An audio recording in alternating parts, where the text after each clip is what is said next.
Bienvenue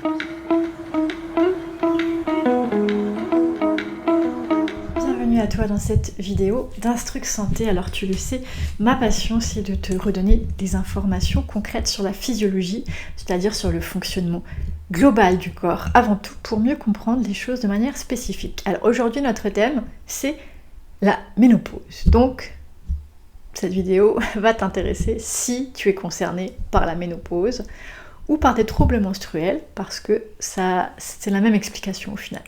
Mais donc, parlons ménopause. La ménopause, c'est quoi ? C'est l'arrêt des cycles menstruels. Dans notre société, on associe la ménopause à des symptômes très pénibles. Les plus souvent étant les bouffées de chaleur, les sueurs nocturnes, la perturbation du sommeil et une prise de poids ou de graisse, ou les deux. Donc déjà, ce qu'il faut que tu saches, c'est que la ménopause telle qu'on la conçoit, c'est-à-dire avec des symptômes, n'existe pas, ok ? La ménopause, c'est simplement l'arrêt des cycles menstruels, et le corps, en fait, étant bien fait, il est capable de gérer les modifications et de trouver son équilibre. Donc, tous les symptômes que tu peux avoir et que la réponse a été « c'est normal, c'est la ménopause », faux. Anormal, d'accord ? C'est anormal. Maintenant, tu peux vivre avec, tu peux endurer si tu veux, ou tu peux décider d'aller mieux comprendre ton corps. Ce qu'il faut savoir, donc, on revient au global. Le corps, c'est un équilibre. L'équilibre hormonal féminin est très mal compris. Il ne dépend pas simplement de l'utérus, des ovaires et des hormones qui ne sont pas des entités extraterrestres dans notre corps. Ok, les hormones, c'est quoi ? Ce sont des substances qui permettent au corps de donner des informations via le sang. Ok, donc les hormones se promènent dans le sang pour donner des informations à différents organes dans le corps et donc pour fonctionner correctement. C'est-à-dire que les hormones servent à la fonction physiologique du corps.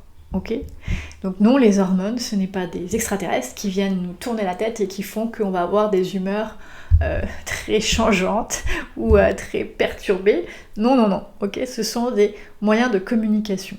Si, par exemple, tu vivais ou tu vis encore des troubles de l'humeur, ce n'est pas la faute à tes menstruations, ce n'est pas la faute à ta ménopause, c'est pas la faute des hormones qui viennent te tournebouler, non, c'est un fonctionnement physiologique qui est déstabilisé à l'intérieur de toi et qui aboutit donc à des tensions dans le corps, parce qu'au final c'est ça qui va se produire, qui perturbe les organes, ce qui régule l'humeur.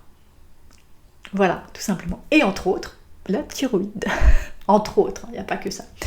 Donc bref, tu l'auras compris, si tu as des symptômes de ménopause, tu as quelque chose qui concerne ta thyroïde. Ce qu'il faut savoir, c'est que 95% de la population mondiale a des problèmes de thyroïde qui s'ignorent. C'est-à-dire que si tu vas faire un test, ton test peut être très normal. Ok ? Le médecin va te dire tout va bien et que c'est juste ta ménopause. D'accord ? Mais en fait, non. C'est-à-dire quoi ? C'est-à-dire que ta thyroïde, elle a un fonctionnement très subtil, qui n'est pas forcément objectivé par une prise de sang. Il va s'objectiver quand on lit le corps. Et l'endocrinologie à très haut niveau, qui malheureusement n'est pas l'endocrinologie populaire et qui n'est pas répandue, je dirais, pour tout un chacun tous les jours, s'occupe de cet aspect global de la thyroïde et fonctionne avec toutes les dimensions corporelles, c'est-à-dire physique, émotionnelle et énergétique. Donc les grands endocrinologues travaillent dans cette dimension-là. Seulement, ça ne s'est pas propagé dans le milieu populaire, et donc en général, quand tu vas voir le médecin avec des problèmes de ménopause, eh bien c'est juste normal, c'est la ménopause, et au mieux, on peut te proposer des hormones, ou quelques plantes si ton médecin est pas si pire. Il va te proposer de réguler de manière naturelle, d'accord ? Mais jamais, au grand jamais, on te dit, peut-être qu'il y a des tensions dans ta physiologie qui affectent tes organes et ce serait peut-être bien d'aller détendre tranquillement les cellules corporelles de manière à ce que ta physiologie se rééquilibre et que tes symptômes disparaissent. Voilà. Suggestion. Donc qu'est-ce qu'on fait maintenant qu'on sait que la ménopause et ses symptômes, ça n'est pas quelque part normal, dans le sens, ça n'est pas une physiologie équilibrée. Et bien le mieux, c'est d'aller s'occuper de qu'est-ce qui régule le système hormonal en général. Donc, qu'est-ce qui régule le système hormonal, qui est un système de communication ? Eh bien, il est étroitement relié au système nerveux, qui lui aussi est un mode de communication.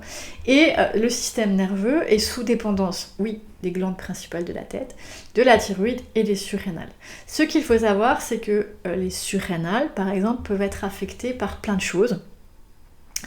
Par déjà le corps physique, par nos émotions, par notre enfance, par nos hérédités, etc. De même que la thyroïde qui est très sensible en fait au bagage familial qui a été transmis.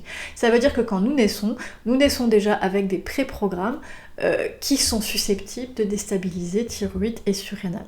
C'est pour ça que 99% de la population est concernée par ce genre de problématique, mais que ça ne s'exprime pas toujours de la même manière.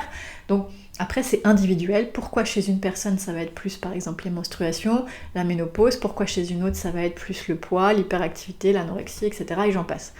Parce que nous avons une physiologie qui nous est propre. Et la solution pour résoudre tes problèmes liés à la ménopause, c'est ta physiologie à toi individuelle. Cela dit, avant d'aller sur ton individualité, c'est bien de repasser par une globalité. Que donc, pour réguler ton système hormonal, qui est un moyen de communication sanguin, eh bien aller s'occuper du système nerveux et de la circulation sanguine peuvent être des atouts très importants. Quels sont tes outils possibles pour agir directement sur le système nerveux et la circulation sanguine ? Eh bien, on a le mouvement, bête et méchant, des mouvements, tout simplement. C'est pour ça que la danse, par exemple, ou juste marcher, mais ça prend à un moment donné d'aller dans le spécifique pour être spécialisé à toi, mais mettons que dans la globalité, marcher, danser va faire du bien, ça c'est sûr. En plus, ça va apaiser le système nerveux, donc ça va faire du bien. Respirer, si je te disais qu'on est 90% aussi à ne pas savoir respirer et à être mal programmé au niveau de la respiration, donc une simple reprogrammation de ta respiration peut avoir des effets déjà globaux pour beaucoup d'entre vous qui êtes concernés par des problèmes de ménopause. Okay. Comment on rééduque la respiration ? Eh bien, il y a différents exercices. C'est pas la cohérence cardiaque qui va qui va reprogrammer ta respiration. Donc, il faut travailler avec le système nerveux. Alors ça, tu peux trouver éventuellement peut-être des kinés qui travaillent là-dedans. Et si jamais tu veux travailler avec moi, j'ai un exercice magnifique pour ça, qui est de reprogrammation du système nerveux via le diaphragme. C'est une technique en fait que moi j'ai inventée, mais qui j'ai découvert se fait avec la reprogrammation du nerf vague, donc nous sommes arrivés à la même conclusion. C'est simplement de l'engagement musculaire, mais ça faut connaître ces muscles, qui sont reliés aux nerfs qui passent dans le diaphragme et aux vaisseaux sanguins qui passent aussi dans le diaphragme, et par des positions, la respiration, quelques petits mouvements, eh bien on vient redonner une information au système nerveux pour libérer le diaphragme, et en libérant le diaphragme, tu libères les vaisseaux qu'il traverse, nerfs, artères, veines, système lymphatique. Donc tu as une action directe au niveau de la circulation du système nerveux, et donc tu l'auras compris, tu as une action directe au niveau de ton système hormonal. Donc je dirais que la respiration et le mouvement sont tes deux atouts majeurs. Maintenant, tu peux respirer, bouger dans tous les sens, et ça peut n'avoir aucun impact chez toi, parce que ça prend de le cibler, et déjà ça prend un exercice de reprogrammation de respiration assez précis, et ensuite ça prend d'aller analyser ta propre physiologie à toi. Et pour ça, il y a différents moyens ou différentes techniques. Moi, c'est ma spécialité, donc si jamais tu es intéressé d'en savoir plus, n'hésite pas à me contacter. Voilà, donc je reviens sur la thématique qui est donc la ménopause. Ce que je veux que tu retiennes aujourd'hui, c'est que les symptômes, bouffée de chaleur, prise de poids, sommeil perturbé, ça n'est pas normal. Si tu veux commencer à résoudre ça, ça peut prendre quelques semaines, quelques mois, voire peut-être des fois une année, mais je t'assure que tu peux le réguler. Ça prend de commencer global, respiration, mouvement. Donc par exemple, tu peux simplement inspirer en montant les bras vers le haut, bloquer ta respiration, garder la respiration bloquée, faire 2-3 mouvements ici, et souffler. Et tu relâches. Ça, tu le fais entre 3 et 10 fois, par exemple, ou sur 1 minute ou 2, régulièrement. Régulièrement, ça veut dire tous les jours, tous les 2 jours, 2-3 fois par semaine, à ton rythme et de manière régulière si tu veux qu'il y ait un impact. Parce que rappelle-toi, tu as une programmation qui a généré une dysfonction, il faut que tu reprogrammes. Le corps, c'est pas je touche un bouton et c'est fini. Non, parce que c'est un ensemble, c'est un équilibre subtil. Et comme je l'ai dit, il y a une physiologie individuelle. Donc parfois, il y a des obstacles sur la reprogrammation. Mais déjà, si tu essayes cet exercice de manière régulière, tu peux obtenir des bienfaits. Je dis bien tu peux. Je ne t'assure pas des bienfaits parce que j'assure des bienfaits uniquement quand je travaille en personnalisé. Là, c'est sûr qu'on obtient des résultats. Quand on travaille général, on peut, mais c'est pas obligatoire. Ça va ? Cela dit, c'est bien mieux de incorporer des étirements, des mouvements et de la respiration que d'aller essayer plein de petits exercices un peu partout qui ne sont pas ciblés. Ici, on vient cibler circulation et système nerveux, ce qui est la base de ton système hormonal. Okay ? Maintenant, quand tu papillonnes plein de petits outils, tu peux en avoir qui vont te faire du bien puisqu'ils vont agir sur le mouvement et sur la circulation et peut-être sur d'autres éléments qu'on n'a pas identifiés qui font partie de ton déséquilibre physiologique et qui vont contribuer à la régulation. Donc je vais toujours encourager l'exploration d'outils, ça c'est sûr. Maintenant, établir une stratégie, c'est ton atout majeur qui va t'assurer une réussite. Voilà.